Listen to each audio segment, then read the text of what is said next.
Hello everyone and welcome back to the Crystalline Podcast. Hope you're well, and in this episode we're talking about how you shouldn't let the past hurt you. So, I've had a lot of trouble with dealing with my past.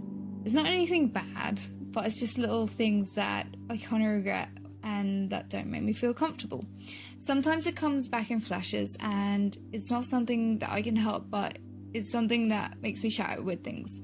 And this is actually a coping method to distract myself from the pain it caused me. And these thoughts can be really unsettling. Sometimes for me it's like my past is attacking me. It's a very weird thing and I haven't quite got my grasps around it. And we're going to be talking about practices to help cope with these. So a few coping mechanisms in this episode. But I know the more I'm on the right track, the less these will happen to me. So what I'm talking about is a past event, and for some odd reason, without a trigger, it hits you and almost stumps you. There have been times where I've stopped in the street because I thought of, these past situations. Sometimes it can be regrets. My friend taught me a technique to actually help me deal with these thoughts, and I'm going to give you these exercises. The first one is to imagine an event or situation you regret. Then imagine a cloud of smoke covering it and say out loud, "You can't hurt me anymore," and then blow it away or push it away. And I tried this and it actually worked. I'm not going to tell you what it was, but it was super weird, and yeah, I kind of regret doing it. Another is to go through the memory that was bad and take it and turn it into something happy. And you can do this by laughing about it, telling yourself you're okay with it. So if you imagine the situation, maybe it was a bad breakup and you remember, the argument or something you had, you can take that and you can turn it into laughter and happiness. So that's a good, if you kind of understand what I mean, that's a good thing to do. That can take away the pain from the memory. So I do say that you're in control of your own thoughts, and by altering these memories, these painful memories, you can take the pain away. So that's what that exercise is about. These techniques are quite good, but I feel it's more important to be in a place where you're emotionally stable and comfortable enough to approach them. I think that's very important. When you finally sit down and say, right, I'm okay with life right now, but you're getting attacked by your past for some reason. Maybe it could be subconscious, maybe, I don't know, it could be anything. Maybe you don't think you're good enough and your subconscious is holding you back. It could be anything. But you can work through them. Like I said, when you're on the right track, the less things will bother you. It wasn't until I was watching my nephew actually, just being himself, and I realised that I really have nothing to worry about. It was like a different perspective for a split second. Everything that had happened to me isn't something I should worry about. Like, it was okay that it happened. And I really didn't have anything to worry about.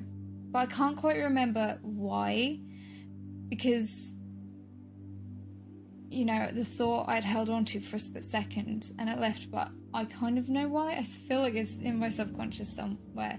I just knew that everything that had happened was okay and I shouldn't worry. And I detached myself from those moments that I had, regret making. Because moments don't define you to be the worst person on earth or to think you are. That's your ego. And everyone has these moments. And I'm going to read you a couple of paragraphs from a website. I could leave in the LinkedIn in the description, or I'll just quote it. So, there are moments so packed with meaning that they shimmer through time. Some inspire awe by exposing the splendor of nature. Some deliver a flash of insight to solve what seems like an intractable problem. but they're inherently transformative and I can't even read right now. They instantaneously expand awareness and alter one's sense of self. Psychologist Abraham Maslow coined the term peak experiences to suggest that inner magnificence of such a rare, distinct event.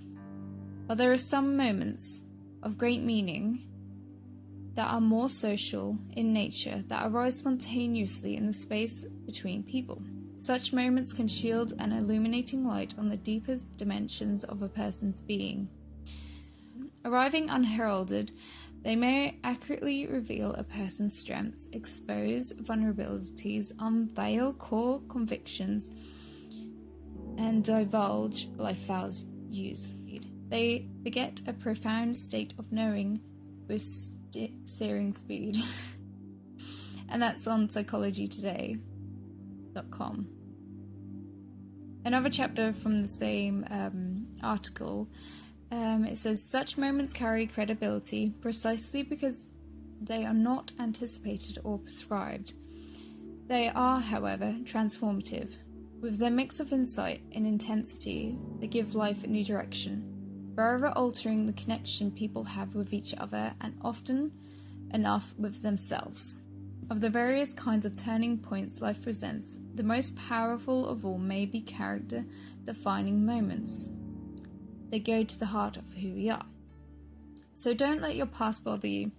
It may be your subconscious, but if it arises to become nonsense, try those techniques that I mentioned before, those exercises, and see if they work. Leave a comment.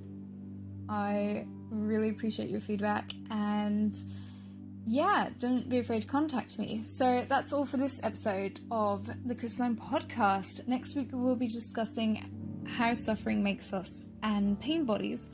Feel free to keep updated with my social media, and yeah, so if you've got any questions, feel free to ask them. I've been your host, Summer Clark, and the quote I'm leaving you with is, the only man who never made a mistake is the man who never does anything, by Theodore Roosevelt.